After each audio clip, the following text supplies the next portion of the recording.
नाशिक जिल्ह्यातील सोयगाव गुन्हेगारीचं केंद्र बनलंय। सोयगाव येथील जुने ग्रामपंचायत कार्यालय परिसर हा नशेखोरांचा अड्डा बनलाय।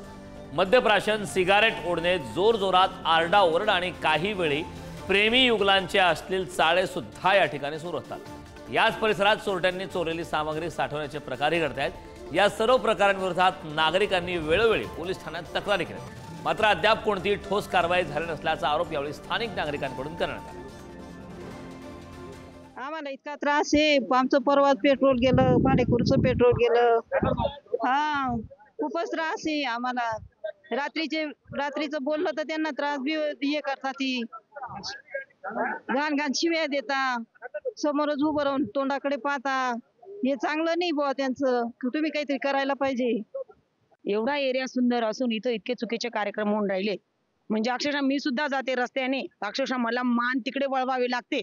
इतके इकडचे तिकडचे पोरं येतात, ती बघण्याची सुद्धा माझी इच्छा राहिली। अनेक दिवसांपासून महिला माझ्याकडे कंप्लेंट करतात।